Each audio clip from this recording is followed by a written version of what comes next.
know if this will let me grab it or not. Maybe.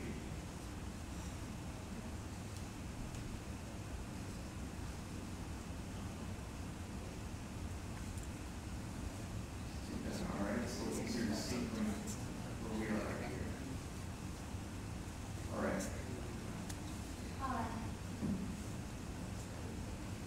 So back in that ball you were in. So I need to get out. So I need to get out of it now. Go over, and then go over here. So first, we're just gonna show how to post something on the chat screen. So first I need to type from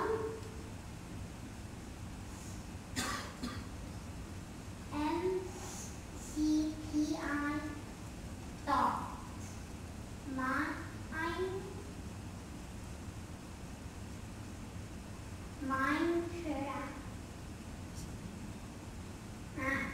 Minecraft. It's hard to see from over here. Minecraft. You see it in the end.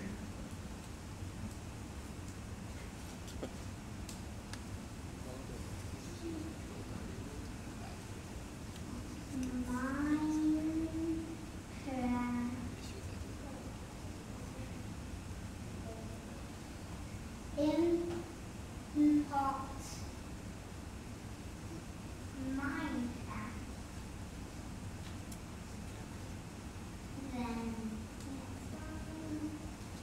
Then NC equal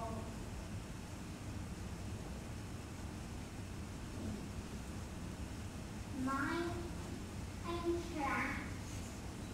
dot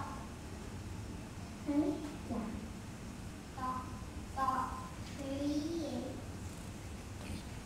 Okay.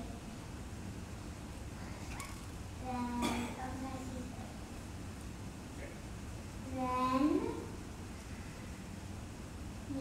MC dot post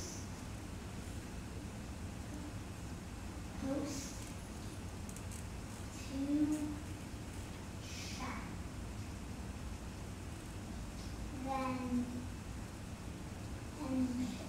open CD. No space. I can do it. Oh, sorry. Your dad. What was your dad? And then that, and then how about what's this on the paper? Hello. There.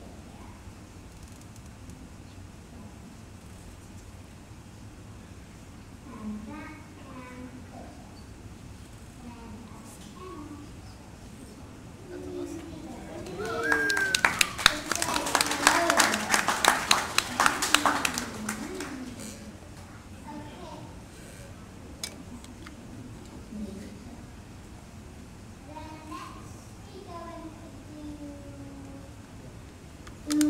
next we're going to make from us a log of here, like one block of a log of like a piece of wood.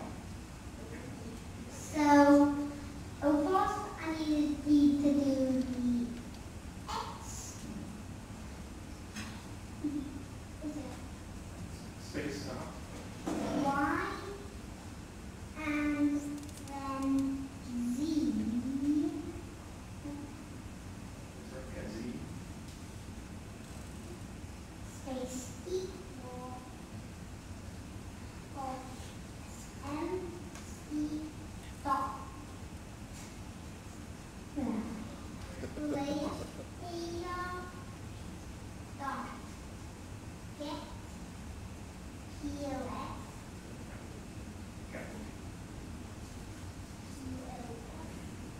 And then next line, then MC dot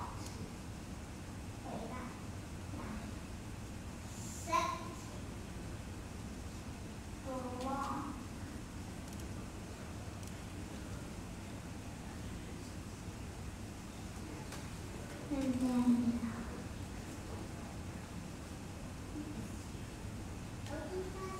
open parentheses, then x plus 1,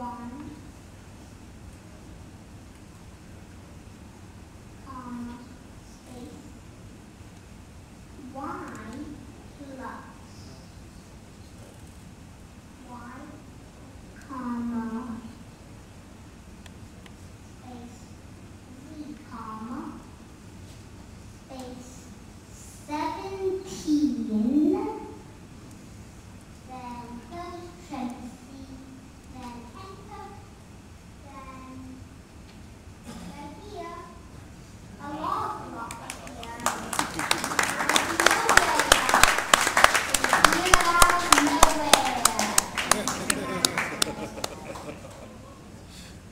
Skip down to the good stuff right here. Okay. Now we're skipping down to the good stuff. So now we're going to create a huge block of TNT. And then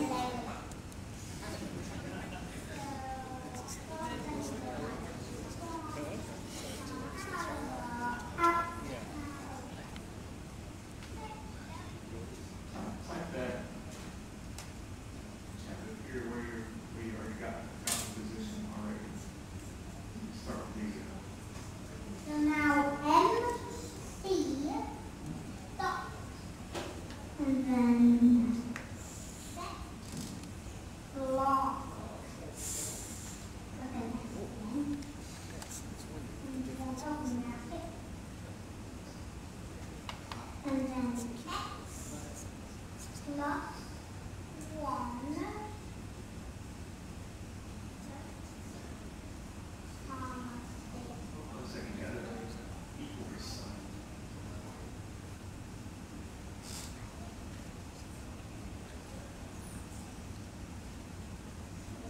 Then y plus y, not y plus 1. Y plus 1, comma, space. Z plus 1, then comma, space, x plus 11, comma, space, y plus 11, comma, space, z plus 11, then comma, space, 1, then close bracket. Hold on. We're gonna do this next one. Hold on. Put in that line and change that 1 to 46. Yeah. I forgot before the one is a 46, comma, then space 1. 46 is, what's that mean in this case? It is the block ID of TNT. So then if I click enter and close the game, if you drop the if I break one out, oh, it's going to explode.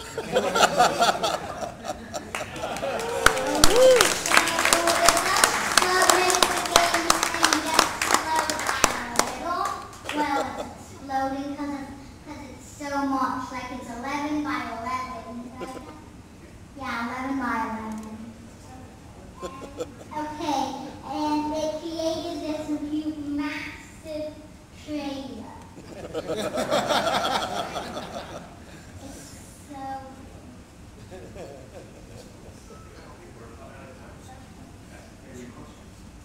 do you have any questions? Where can I find the documentation for this?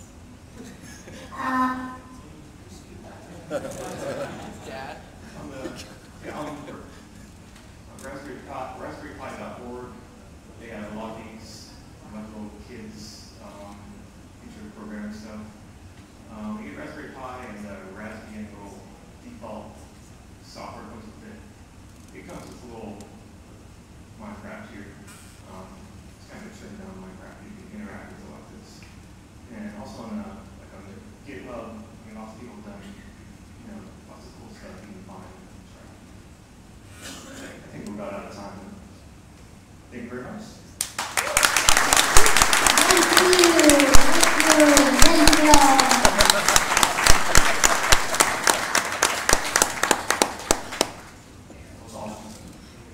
Don't go anywhere yet.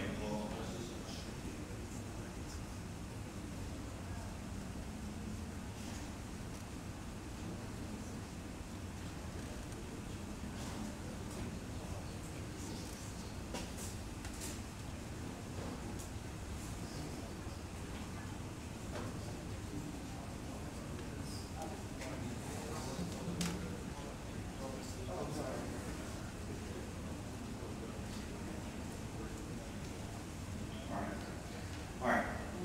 So this make sure you get a picture of this. All right. So we're doing something something I've never seen done before necessarily. It's a lot of things emerging right now. You got the open source community.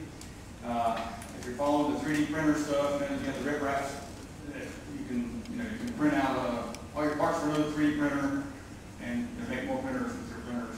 And we had a talk on that in April, and we had Clinton and Body came out and he did a really good talk about a printer built in the hard way, how he borrowed a printer, printed out parts, and he made his own printer and all that stuff. Well, after that, I got on flying with him and worked with him a little bit, and we took the Tux. This is TriTux, okay? So it's on a triangle base where the triangle links you through, right? We found on Thingiverse or somewhere, we found an open design for the Tux. So this is TriTux, and what we did is on the base we made two of them for the May elections. Unfortunately, I couldn't be here. It killed me. I had to go do something else. But anyway, we had like inlay, we had like message around all the sides, and we just print these like trophy kind of prize items out. It was extremely cool because we had to talk, and we had this guy printing these things out and gave them to the outgoing steering committee members. It's really neat. So once we got the design together, it took a little bit of work to get it right and everything, and now we got the design. The plan is to make more. These are good little PR items. They're like little collector's items, right? I mean, you can't just go to the store and buy these. You have to come here and get one, right? So,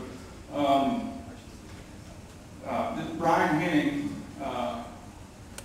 sent a link, asked if he could promote his 3D Hubs page. So, you move forward a little bit, you got the 3D Hubs now, right? So you can just go to 3D Hubs, you can put in your zip code, and it'll pull up I think we got 80 people in the triangle with 3D printers, and they're all on 3D Hubs. So if you want something printed, you can go to thingiverse.com, download it. You can go to his page, for example, upload it. It's got there's a charge for it, and he'll print it out for you, mail it to you. You can pick it up, however you want to do it. So this particular one, since it's Raspberry Pi, we had a Pi symbol emblazoned on the back. He's got it actually prints two colors, so it's red and blue. It's got iHeart TriLUG on the front of it.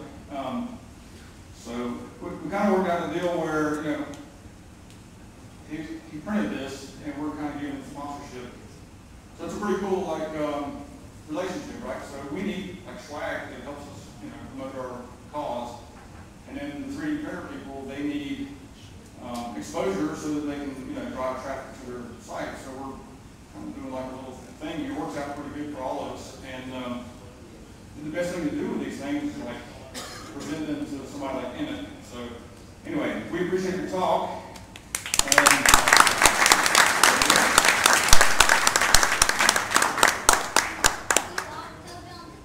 There is. That QR code goes to his website where you can make more. So we appreciate your talk. Thank you. All right.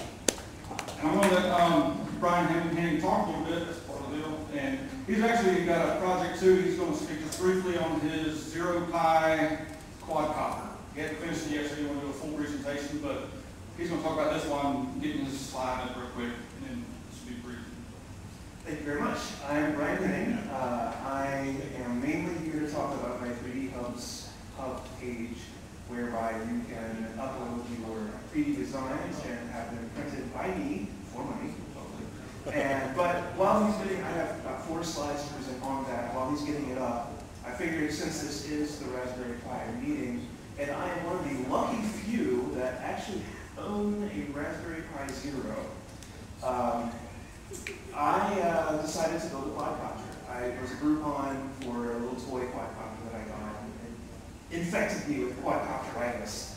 I had this real cheap little point of view camera, so I figured I want to learn all about quadcopters and build one of my own. So I brought this partly to talk about the fact that it is Pi Zero powered, partly as an example of 3D printing. All the plastic, with the exception of the rotors, is 3D printed by me. So on top of here, I've got some custom printed circuit boards that have some parts on here that do things like tell the motors how to spin. But nestled in here is a Raspberry Pi Zero that talks to all the outside stuff. Here's a radio chip here that I have another Raspberry Pi, a Pi 3 in a box with a radio tucked in that I plug my joystick into. It sends commands to this guy to get him to fly. It doesn't quite fly yet. I have a lot of programming to write. It has flown this far off the ground before tipping over. The wonderful thing about quadcopters that don't have any protection around the rotors is if they're close to the ground and they tip over, 2 rotors hit the ground and they stop spinning. There's 2 more rotors still in the air, still spinning, so it goes tip, wham, turns itself over really fast. Anyway, that's all I want to say about this. Yeah, we got slides up.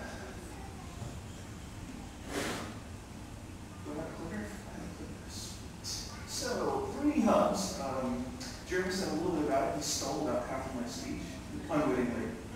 So 3D Hubs is a website, www.3dhubs.com, where, as he said, you can punch in your zip code and find out where people who are willing to print stuff for you are. So 3D Hubs is, what, that one? Nope. Nope. Aha, there we go. So 3D Hubs, the only site you need to turn your dreams into reality. Assuming that your dreams all involve having some 3D design that was fabricated on a 3D printer, and you want me to do it for money. So, if you go to that URL, that takes you straight to my page. You can go straight to www.3dhubs.com, but I'm here to promote me. So, that's my page.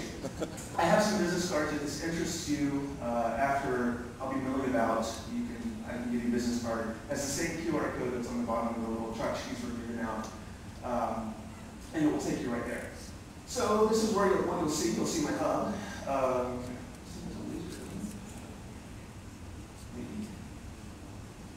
Yes, so there under my awesome graphics, which is just a picture of my printer, there's a button that says get a quote from this hub. If you click that, you see this. Gives you an opportunity to upload 1 or more files. Several different formats are supported. STL is a common format. And right away, it will give you a baseline quote.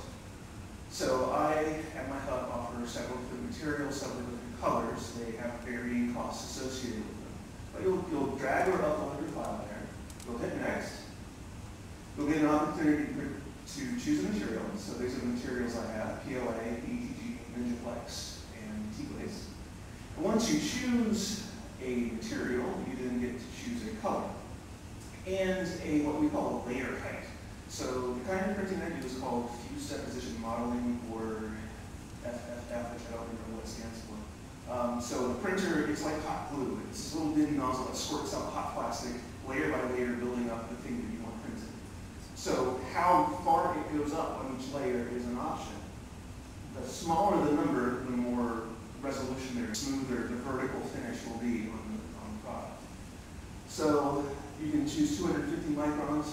Microns is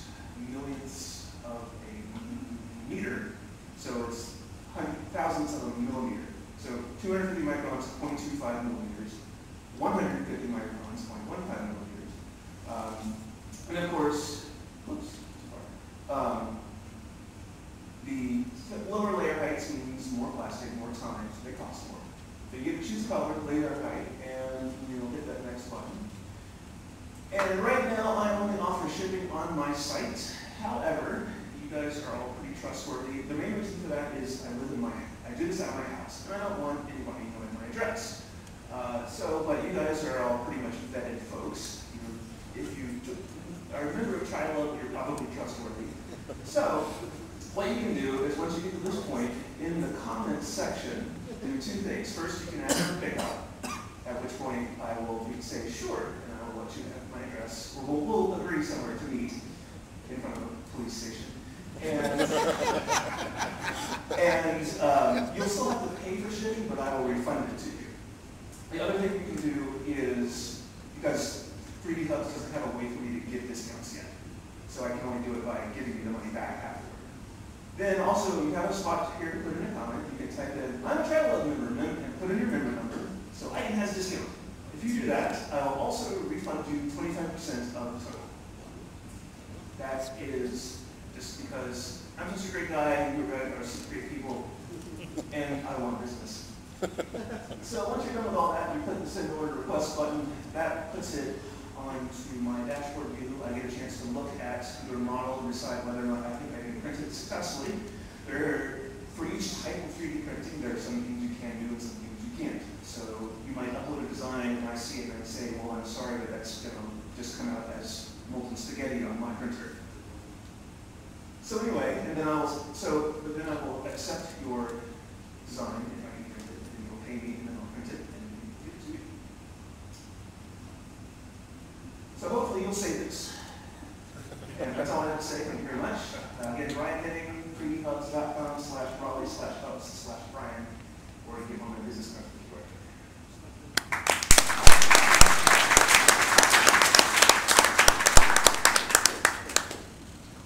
You worked really hard on this thing. I think that one took 9 hours to print. So.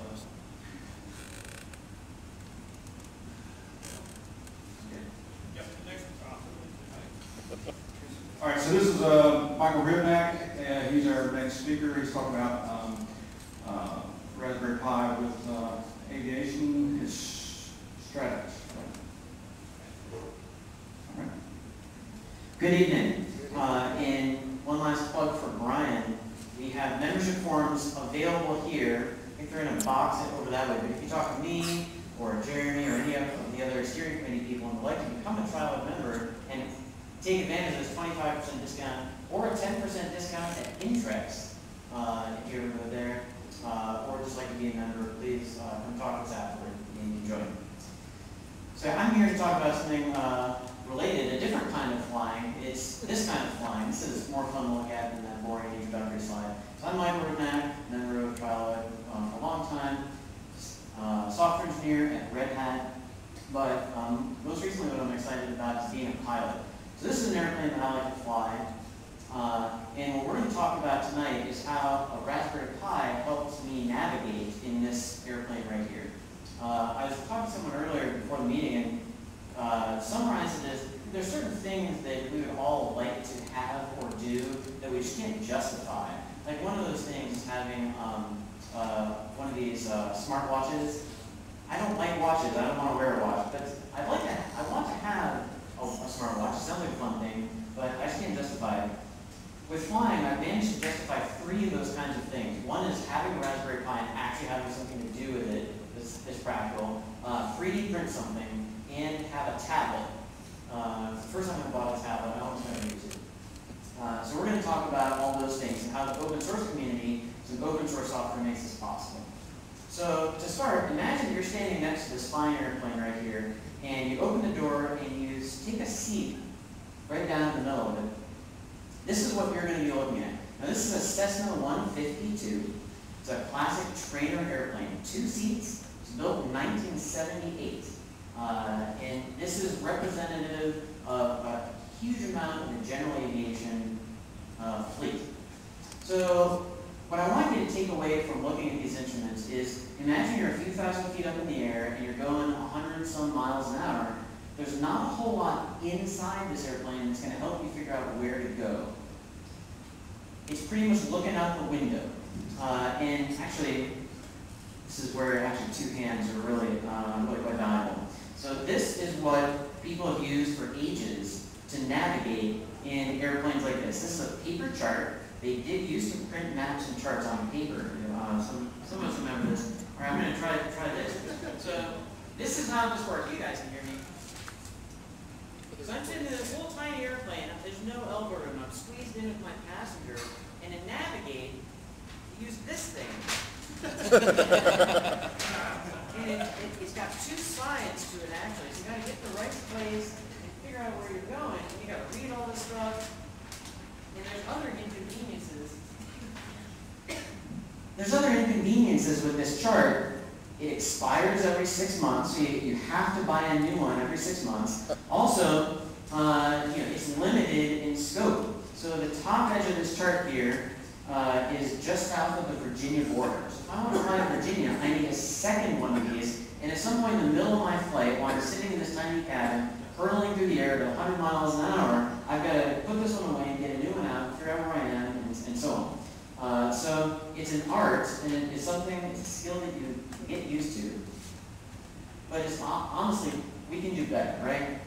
So the aviation community has been solving this problem in a similar way that the automotive community solved it. If you buy a new airplane, the cockpit's going to look a lot more like this. You're going to have these electronic displays in a moving map, right? And the same thing happened maybe 10, 12 years ago in the automotive business. Cars started coming out with a built-in GPS in the dash, a moving map, and it was an epiphany. It's beautiful, right? But in addition to knowing where you are and how to get where you're going, there are two other pieces of information that pilots really want to know about when they're flying. Speaking of, how many pilots are here tonight? Oh, this is fantastic. Any Wings of Carolina members here? One back there. Cool. Fantastic. Alan. Alan and I studied with the same flight instructor, but he studied with like 10 years before me. So those two things are weather. When I'm in this tiny little airplane, when I'm in that little thing, that thing weighs like 1,600 pounds at the most. That's full. When I'm in that little thing, go anywhere near a storm. I don't want anything to do with rain, clouds, certainly not lightning, even strong wind. Don't want anything to do with it. So you want to know, is there any weather in my flight path that's bad? Am I going to get to my destination airport and it's covered in fog? Is it raining there? Is there anything forecast that I don't know about? Or are the current conditions changing in ways I didn't expect? So that's one. The other really important piece of information is traffic. Where are there other airplanes in my immediate vicinity? So when you're driving down the road, you can look around all the time and look for other cars. And you have a rear view mirror. These things don't have rear view mirrors. And try to keep an eye on the limited number of places that other traffic could be. When you're flying this thing, you have three-dimensional space to worry about. And you have other airplanes that are going hundreds of miles an hour and may not see you as this little speck on the horizon that they come up on real fast. So where am I?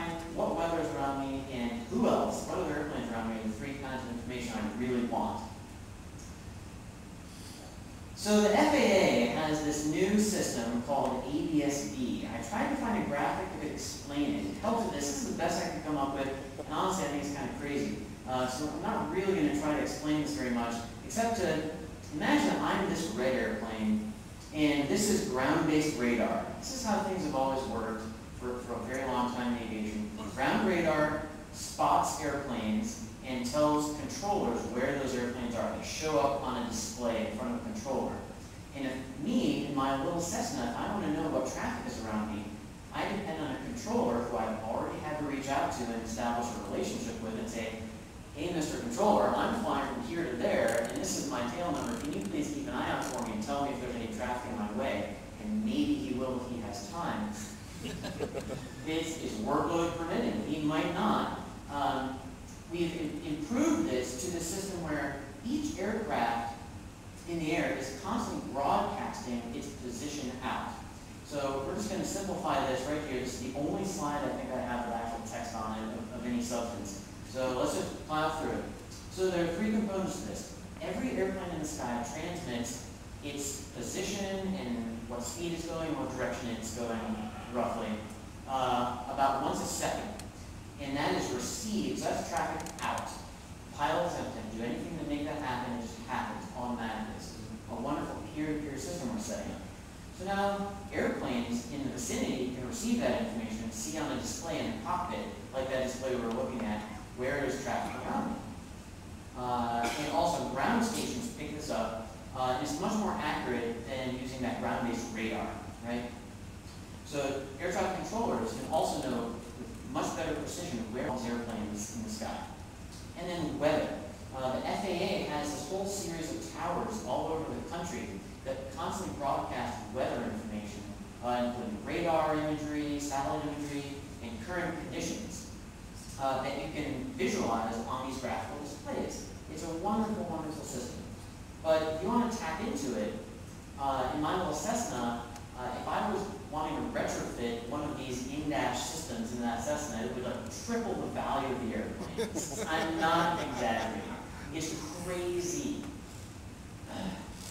So what we're doing is instead using tablets, very much like you're using maybe Google Maps or Waze or some other mapping technology on your phone in your car to navigate. This is an application running on an iPad that has a moving map. So this airplane is us, in theory. So we're in the air right now. We're going 141 knots through the air. We're almost 2,500 feet above mean sea level. And you can see the storm cell up here. Each of these things is another airplane. It shows where it is relative to me and the altitude relative to me in hundreds of feet. So this one is 1,200 feet above me. So I could be able to look out for that. This is revolutionary stuff. It's allowing me to buy, a $500 or $600 tablet and have it either attached to my leg or attached to my dash and get access to all this information. But how do I receive these radio transmissions and feed them into this application so I can see this data source? This thing has been the answer for a long time. Not a real long time, maybe a few years. It's called Stratus. It's a product, it's a commercial product, costs about $900. And it has a battery and some antennas in it and a GPS, and it receives all data and hands it to your application running on your tablet in a way that it knows how to display on your map. We can do better, and this is where the open source community has come in. And we have this project called TriLUG. I'm kind of surprised there haven't been any legal problems with naming here, but who knows? I'm not a lawyer. I'm just a software engineer. So this guy named Chris Young made this project called Stratus. It's written in Go. It's on GitHub. If you want support for it, you have to go to Reddit. And he figured out you can take a Raspberry Pis, a couple of USB software-defined radios, and some things, put them together, 3D printed case, and run his software, and poof, for about $150 worth of parts at the most, you have basically the same thing as that Stratus software, that Stratus piece of hardware. And now we have the ability to tinker with it. We can tune it, we can put better antennas, we can improve it in various ways. So here's your shopping list. And I have one of these sitting in the corner trying to pick up some traffic through that window right now to see if I can give you a live demo. These are the things you need: Raspberry Pi, GPS, couple of software-defined radios, and at the end you have to maybe 3D print a case if you like. To get started is pretty easy. You can buy a kit. This kit on Amazon is $75. It does most of the things you need. So I bought this kit, as you can see, I think it says somewhere on here. You need a case and a GPS and an extra software-defined radio. And that's about it. And you're good to go. So this is my own first iteration of this. This is my first build. This is how I flight tested it. This is before I 3D printed a case. This was an improvised case, as you can tell. So this green, I know, I want to be clear on that. This is not the production case. This green rectangle, of course, is the Raspberry Pi. We've got this blue thing hanging off over here is one of the software-defined radios in a USB port. The orange thing is exactly the same as the second one, but I just had to pry the case off to get it to fit. And then we have these free antennas that I got. They're being held up by these rubber bands that I was pretty proud of the ingenuity of that. And it turned out there's a side benefit actually. Having the rubber bands underneath kept it from sliding around in the back of the airplane. So it was really worked out wonderfully. And then we have this USB GPS development down here. It's only like, it's less than 20 bucks. You get a really fantastic featureful hardware GPS you can plug into this thing. So that was it. I did 2 flights with this, just how it is, just how you see it, and it worked beautifully. I saw all that information and had a blast.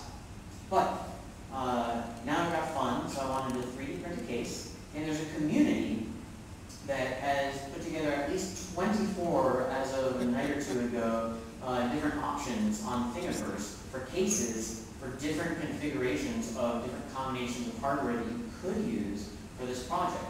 So I chose one of these cases, and just as I was on my way to Brian's hub to get this thing printed, I remembered, oh wait, we have a 3D printing lab at my office. Why wouldn't we have a 3D printing lab at the Red Hat office? So this is the Red Hat 3D printing lab, which is cool. I didn't actually realize we had one. We have a few printers. Apparently, I'll give you a real quick backstory. Apparently, we bought this hardware so that we could get 3D printing working in Fedora. Make sure the drivers are working, that the right software was present, do quality assurance on it, make sure it'll work.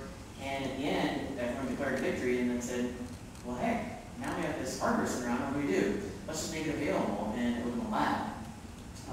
So I got going. This is that larger 3D printer printing my case. It's in the early stages. I think it estimated 9 hours. I have no idea how long it took because I went home and got it the next morning. This is an octopus whose tentacles still need to be extended as time on the printers allows, but he was overseeing my job for me. And this is what it looked like when I got some actual parts put inside of it. Obviously, this is the 2 halves laying on a table open before I sealed it up. So you see, I pried off the cases for both of these because there's no other way to make it fit. I had to put some electrical tape in between to keep them apart. This is that GPS you saw, where again I pried the case off the GPS. I actually put some shielding around the underside, some foil and tape to prevent the rest of this stuff from interfering with its reception, which has been a reported problem. And that was it. I got these high-beam antennas to go with it, and that's it. So they're from like 150 bucks in actually for me, so I got to print my case for free. It's more like 120 bucks. I have this thing that works fantastic. This hole you see on top, I could put a fan in there if I wanted to. So far my temperatures are pretty stable though without it. Now you might be thinking, neat, man, there could be a business in here. We could compete with that $900 product. Well, somebody already beat you to it. OpenFlightSolutions.com will sell you pretty much what I made for 240 bucks. It has some options and expansion and so on. It's wonderful. It's convenient. It's an open source community. It's come together and is producing competition, which is really fantastic to see. Speaking of community, just a couple words on that. One of the interesting things about this for me is, okay, the technology is fantastic. The fact that it saved me like $750 is really fantastic. But it's also very interesting that the aviation community has some intersection with this community, but not a ton. So we have all these people who otherwise have no idea what Linux is. They've never heard of GitHub or Reddit.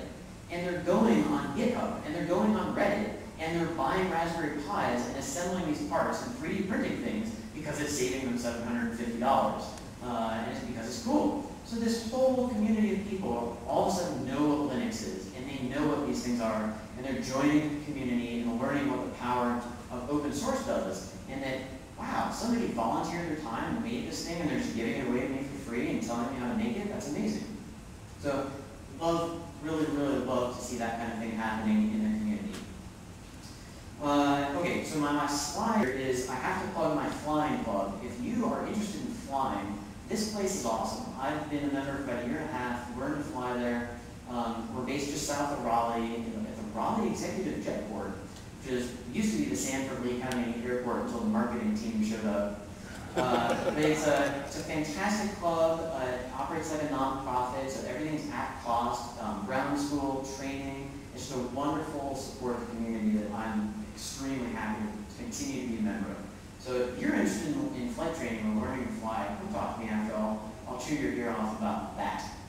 So let me see if I can single-handedly, literally here, give you a demo of what Stratix, what the interface looks like. If I can find it here. I have a window around here somewhere. Here it is. I have to move it, single-handed dragging. Here we go. This is my pinky right now doing this dragging. Okay, so this is the administrative type interface for this device. So it's sitting over here in this window, by the way. This is it. It's nice and lightweight. It had this battery pack to go with it. It's just, the kind of battery pack you get to charge your phone when you're on the go. So we get some status. What this blue bar is telling us here is how many messages we're picking up right now from airplanes in the air. Per second, I guess. I'm not actually sure what the units are, but who cares? Details. If we were getting enough messages from something, we might see a flight number appear in this list. So one of the limitations is this is all line of sight. So from this window, it's very iffy whether or not we can pick up maybe one airplane if it flies in just the right area. But we can see our GPS fix and so on. So that's basically it. The last thing I'll tell you is if you're not actually currently flying yourself, if this seems like, well, that's cool and interesting, but obviously it's not useful to me because I'm not a pilot, there's this other project you might actually be interested in that's related from FlightAware. So FlightAware is an interesting website where you can go track flights in real time. You can see what flights are in the air in your area, track commercial flights, private flights. They get a lot of their data from people like me who are running a Raspberry Pi and an antenna at their house and feeding their data to FlightAware.com. So they have this page and some instructions where you can build, in this case it's really just the Raspberry Pi and a single software-defined radio. So like maybe 40 bucks worth of parts, 50 bucks worth of parts. And they will give you a free enterprise level membership to their website or something like that. I don't know what that gets you, but it sounds very impressive. So that's an interesting project that anybody could do at home and actually find a practical use for the Raspberry Pi. So that's the end of my talk. We probably should save questions for afterward, if that's okay. Since we're limited on time, I want to make sure we get to our last presenter. But I will be here afterward. Come talk to me. Also at TriLUG, which is at Rookies, or wherever we decided it was. So, thank you.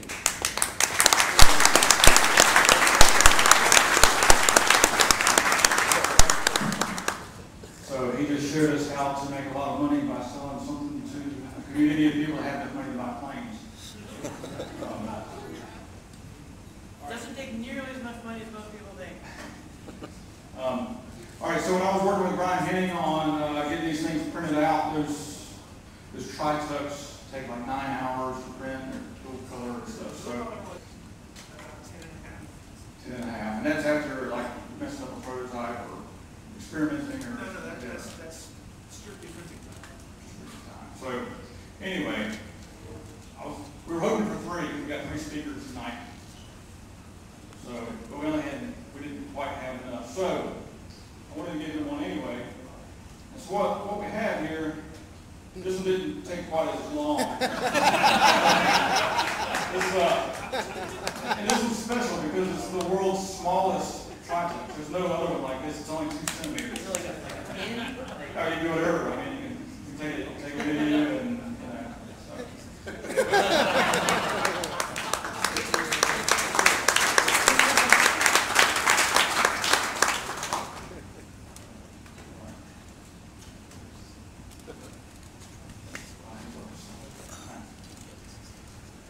All right, so our next speaker, I'm sure you've seen all the emails that were sent out.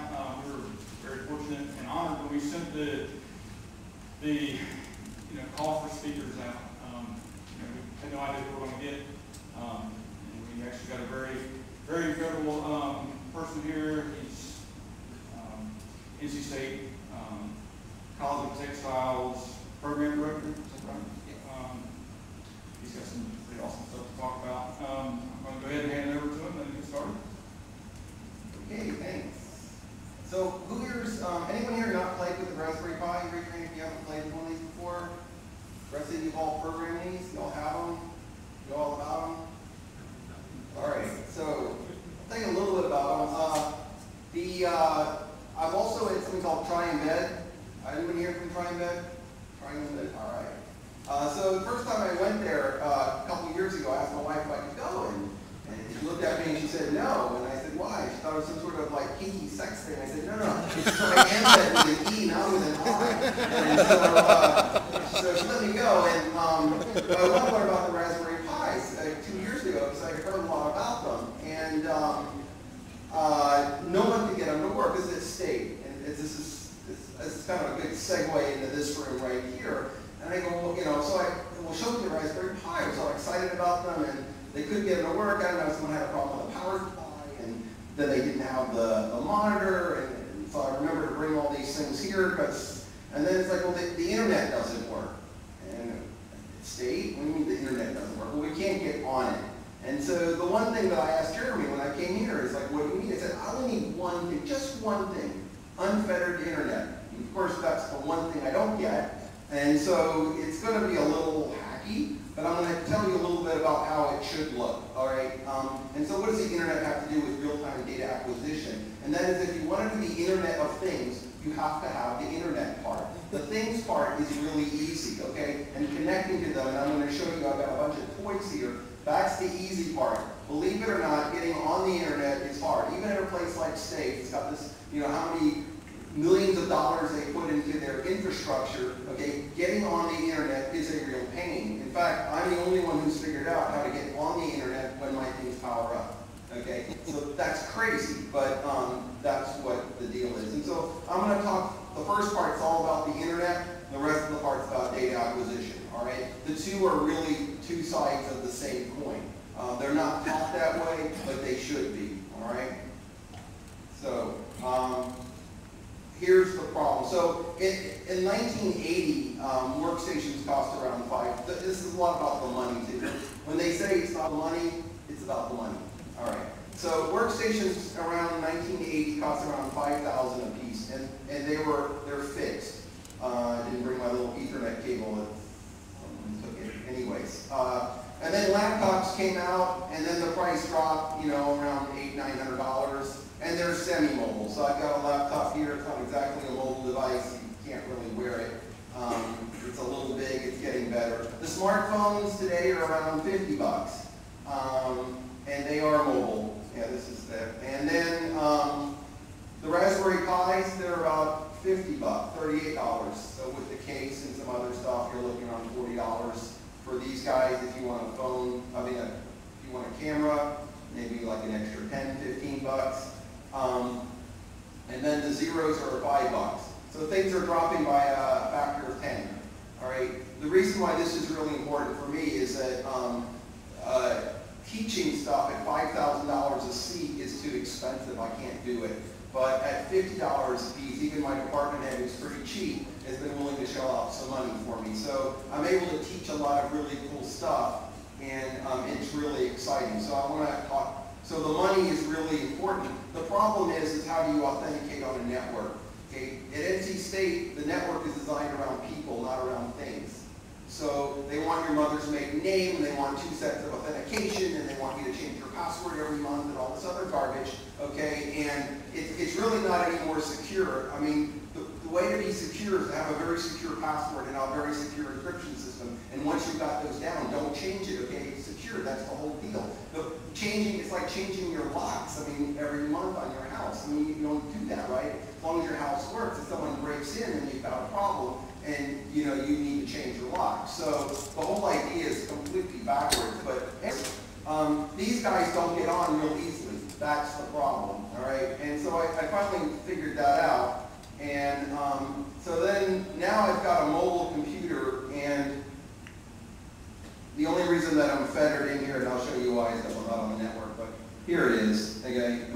fits in the palm of your hand. This will run for about 8 to 10 hours. It's a full PC. So that's really cool. It costs around $50. At least at NC State, I was hoping this was there. I could show it off, but and I'm going to rag on this a lot. I need to get a lot of mileage out of this. I'm sorry. It's really cool, and I'll show you why. The way I teach this is I remote desktop in, and I'll talk about that. I use remote desktop. People either use their laptops or whatever. They remote desktop into the Pi. It's called running headless. People do that. It's really easy to do in your own, but you just try to go somewhere else, and it's impossible. And so it's a really annoying. Runs on battery power, fits in the palm of your hand. Now here's the cool part. I want Bluetooth, USB, but I also like to have A to Bs, D to As, digital I/O, counter timers, quadric encoders, all the cool stuff that embedded systems people do in order to talk to things, just like talk to helicopters or whatever, to talk to devices or to do automation. And that's where it gets a little dicey because these don't have any of those on there. Okay, and so I'm going to talk about how to get to that. So if you have both parts, the internet part and the low-level data acquisition part, then you can play and you can do a lot of fun stuff. Also comes with streaming audio and video, open source, and community. The community part's really, really important. Previous speaker talked about the community, how important that is. It's really important to me too. When I have problems, I like to go out to a community to know that I can get the resources that I need. Okay. The other thing that I want to talk about is that standardization drives innovation, and it's not the other way around. So one of the mottos of NC State, I think they're in the business of innovation or something. I guess they're a little brand thing. You guys heard that? No? All right. Fine. We won't plug that then. But it's really true. If we all decide that, we all just want to ride on the side of the road that we want, okay, we'll end up in body bags, and it's just not a good thing. So we all decided we'll ride on the right-hand side of the road. And that doesn't mean that you can't design a Tesla, okay? It just means that we decided to ride on the right side of the road. At least here in England, it's the opposite. But standardization will then allow people to do other cool things. And that's really the story behind the Tower of Babel. I mean, everyone was working together, and then someone decided that was a bad idea, and so they had everyone speak a different language, and then you had a mess. And so that was sort of the problem that we had at NC State around in the early 90s, is that everyone had their own thing, and then they decided to implement network computing, and they got what's called Project EOS. You guys heard of that maybe? The EOS Project? EOS, Project EOS, yes? Unity, maybe Unity it was called? Okay. So when I got there in the early 90s, I'm looking at this and it's like, well, there was no Linux, and they had AIX, and they had, well, Sun's going to be around forever, and DEC will be around, the DEC Alpha, that'll be around forever, and HPUX will be around forever, and AIX. And I'm looking at this and it's like, not really, let's do Linux. And they said they didn't have any money for me. And so they said, well, how much do you need? I said, I'll do the whole thing for $5,000. I'll port the entire Realm kit to NC State for $5,000. And they said they didn't have any money. I said, we just spent $500,000 just getting a printer to work under Windows XP. I can. So anyways, Tom Miller gave me some money, gave me $5,000, and that's why we've got Linux now at State. And we're at that point now with embedded systems. Okay, the price point is good that we can look at really a revolution in stuff that we couldn't do before. So I'm just going to give you a quick definition of real time. And real time and the internet don't play nice together. The internet is not real time, and it can never be real time. So real time, at least from a computer science perspective, is something that has finite context switch time. So you need deterministic switching between processes, usually lightweight processes, because heavyweight processes don't do it so well, and you need preemptive priority. Okay, and that allows me fine-grained control. Okay, Linux has some real-time built into the kernel, and there is RT Linux, and you can do some things with that, and then there's other things that aren't, like USB and like Ethernet, and all the fun stuff that you really want. So does that mean that you can't get it? It doesn't really mean that. It just means you kind of have to be careful. Okay? So I'm going to show you some stuff that is sort of real time or pseudo real time, but still you can do a lot of fun with a lot of things. It's not hard real time. So there's hard real time, and I would call this soft real time. Okay? So I'm going to show you some soft real time stuff. All right, so what kinds of signals should you get? Okay, so on the Raspberry Pi, there's this 40-pin DIO. All you guys played with this?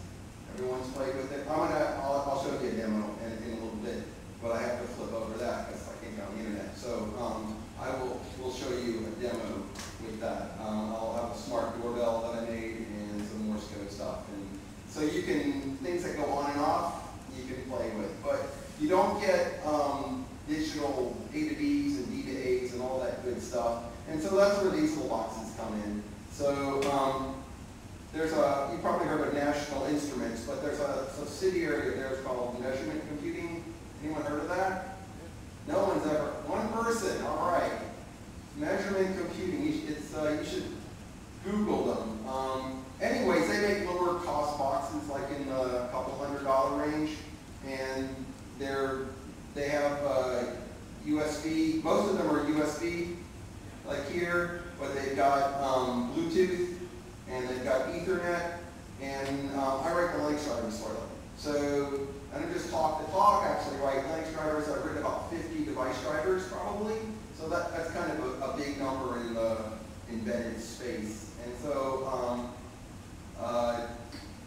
all of this stuff works under Linux too, and it's open source. So I'll show you the FTP site, and you just download it. I've heard it works on the Mac and under Windows too, because I'm using, at least the libUSB stuff does. So it runs libUSB 1.0, if that means anything to anybody. And so it's got some platform, cross-platform stuff. It works under Linux, and of course it works on the Pi. Because the Pi is Linux, so the Pi is running Raspbian, or whatever you want it to run. I can also run temperature converters. Did I bring my temperature?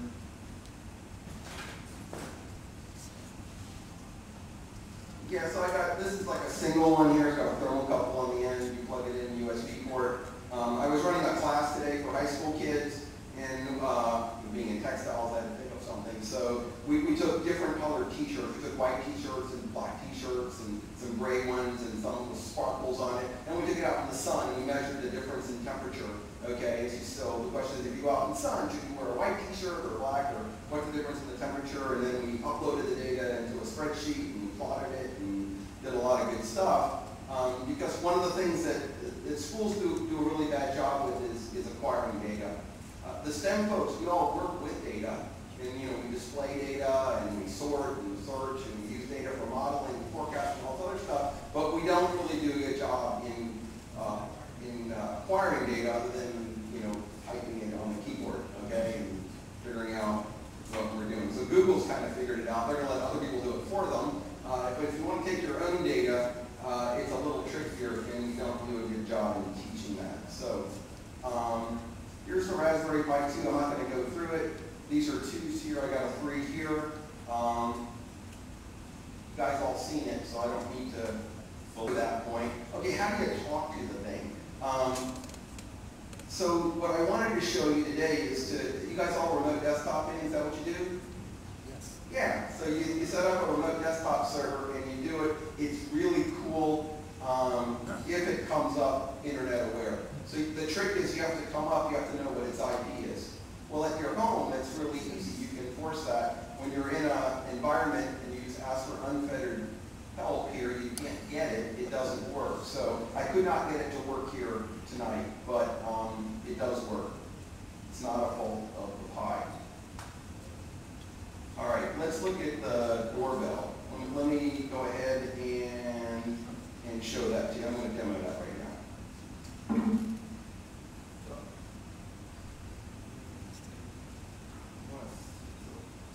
here's my doorbell. I need a speaker, so I'm going to plug my speaker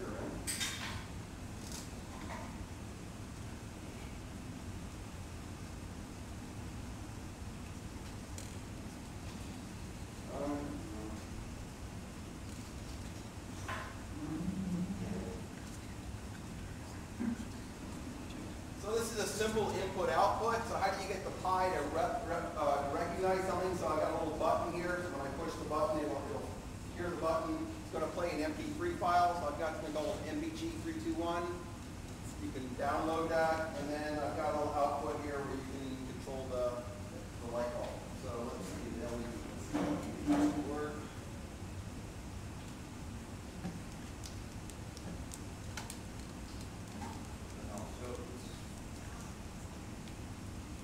Second.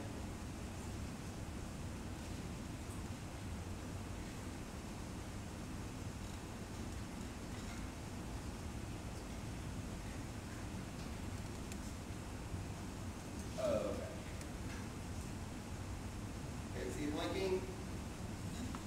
Here, I'll turn it off so you can see the difference. Here's off. Is it off? See it?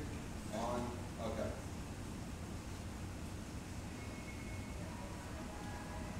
So that was the MP3 file that they like. Hold the microphone.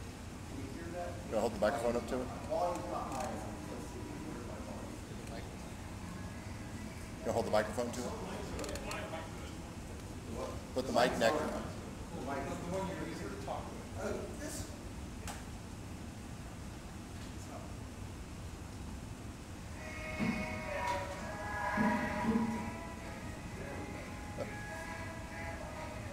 Okay, so I've got another one with the chimes and whatever.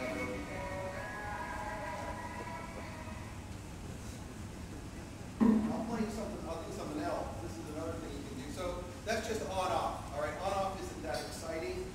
There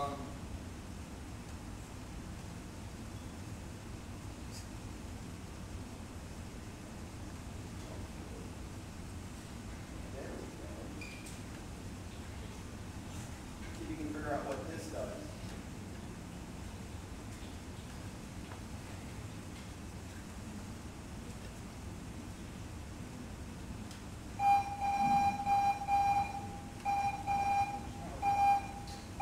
So I built a little Morse code encoder on that. It's only one page of Python. These are very easy things to do. You just type in a line of text. You want to see what it is? You guys want to see it? Let's see. Yes. What's that?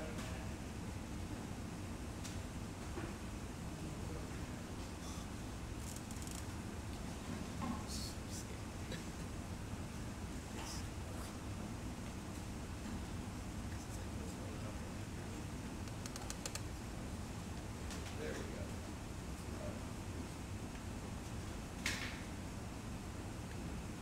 So that's kind of what it looks like.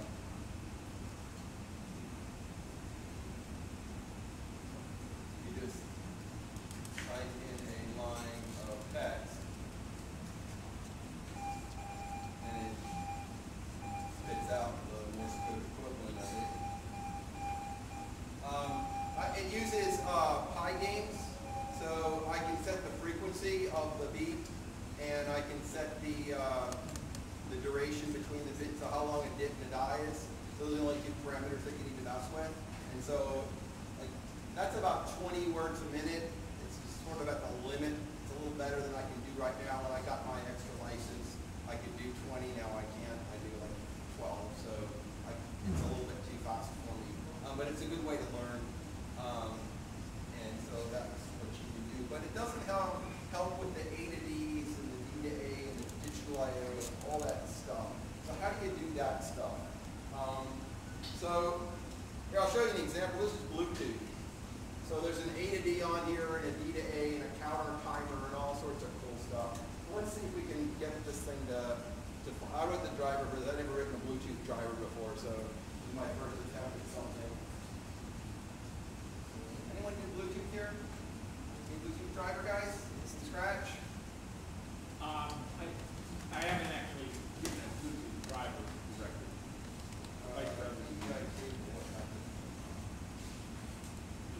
Check the signal.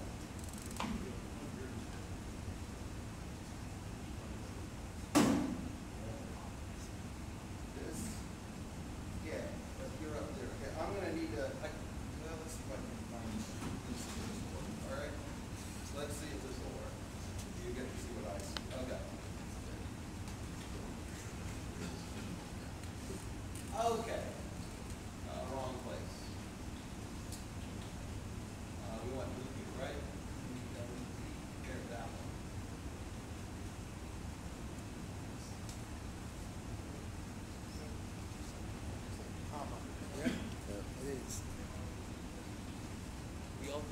There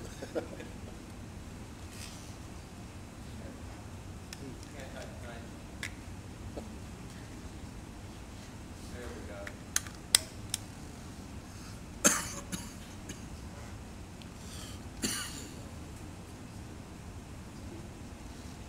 Let's see if I found it.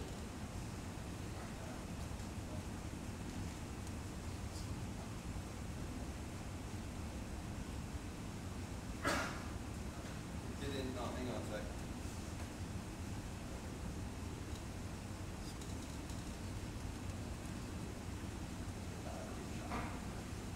There we go. Oh, got it.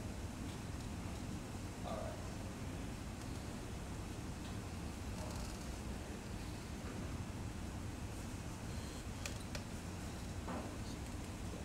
There it is. You were found the Bluetooth. Okay, so what I'm going to do, this is kind of cool. So maybe if you want to do a counter, guys, familiar with counter timers at all? They're just pulses. You're going to count pulses. So I have a little test routine that has a D to A on this. So all I'm doing is I'm sending out an analog signal, high, low, and I'm just counting them. It's not super exciting. It's connected. And it does it 100 times. And then when it's done, it should tell you what it is. If it's connected. Just a second. It's a little slow there. It said count equals 100, it should be 100. So it got 100 back from this. So it's wirelessly connected to a Bluetooth. So that's pretty cool. It's got another one here where you can put this on the internet. We have internet here. I will put it on and I will show you. It's got a little DHCP server on there. And it'll do discovery. So the driver I wrote does discovery, it finds this thing. And it's got A to B's, D to A's, display, all the counter timers, all the stuff that you want. This one here is so there's just a bunch of them. They've got like a gazillion of them. There's a temperature one right here. So like when I teach a class on thermocouples, you ever wonder why, when you put the thermometer under your tongue, you have to wait. Well, yeah, I got to wait. Well, can't you read a temperature? Well, yeah, you can read a temperature. It's just not the right temperature. You have to wait till the tip comes into equilibrium with the environment. Well, how long does that take? Well, there's formulas for that. You can teach that or you can show them. And so,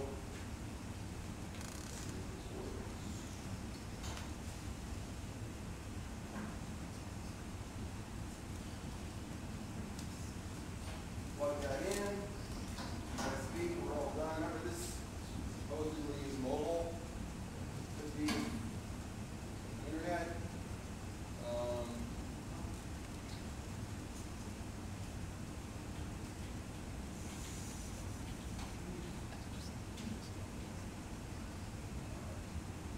You can write a graphical interface too if you want. So this is called a USB 2001 TC. It's just the model for this. Let's go ahead and get some temperature. I'll take some temperatures. This is a type K thermocouple, and I'm going to touch the end of it. You should see it starting to rise. See 82. It's measuring my skin temperature. 87, 88. My skin temperature around 93 degrees. So there's real-time feedback. So you can. These things are relatively inexpensive, and then you can just. So with the Raspberry Pi as your hub, get on the internet on one side, get on this on the other, and you're there. So I've got a lot of toys up here. All of the drivers for these devices are all open source. They're on my FTP site.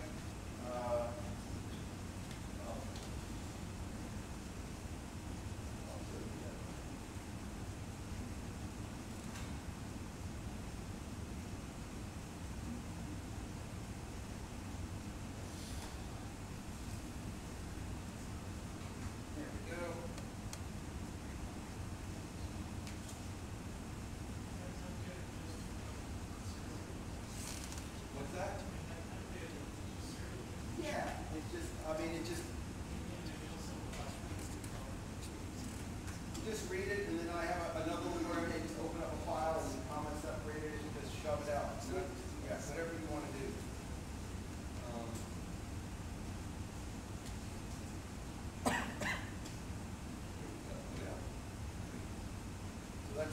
CIO stuff that I got to play with.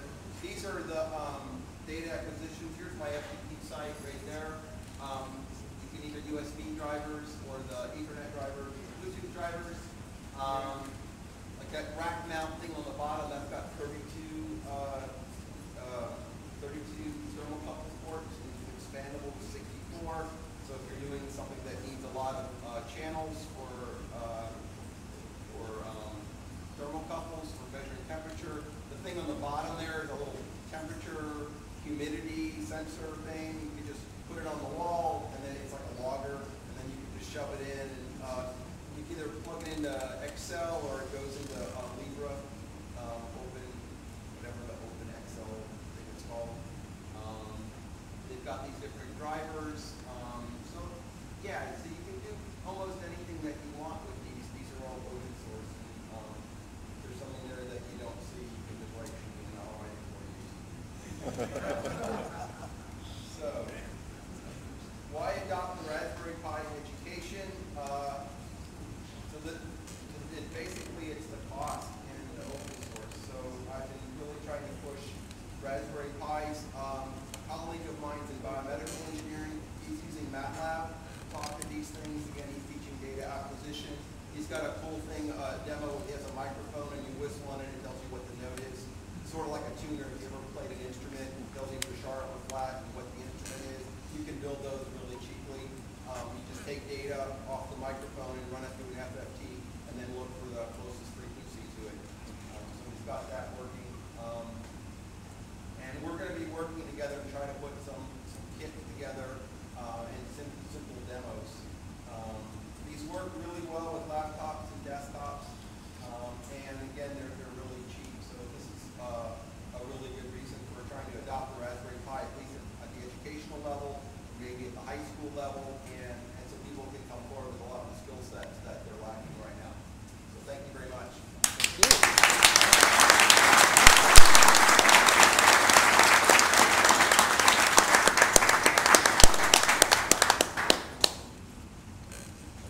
Questions, I guess? Is that okay?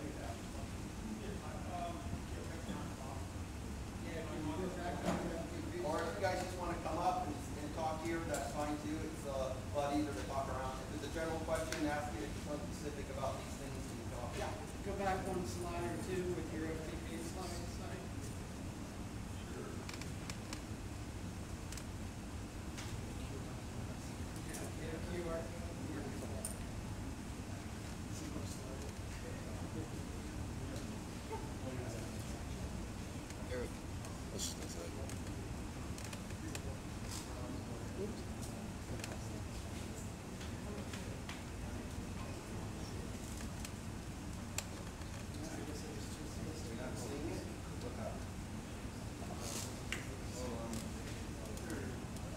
There it is.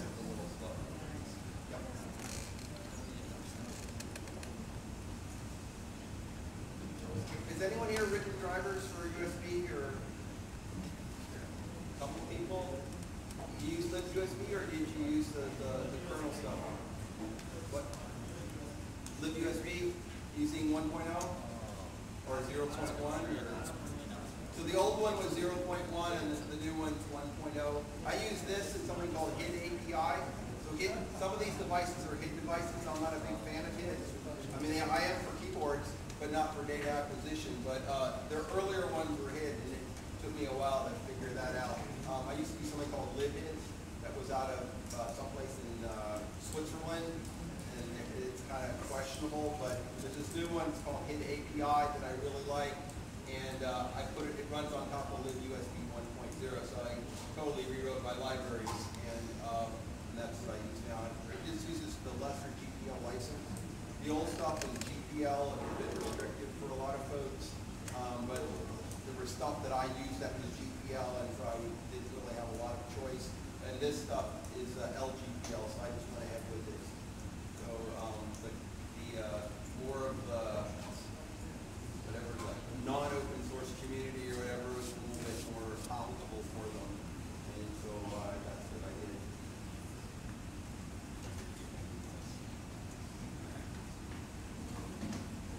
Cool. All right.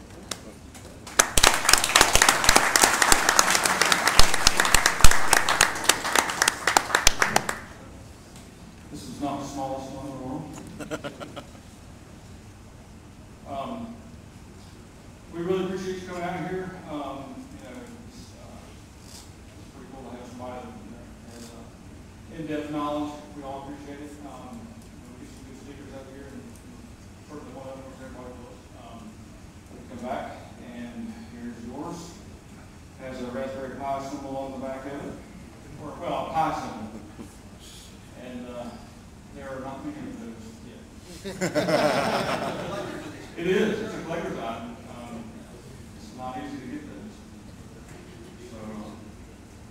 So,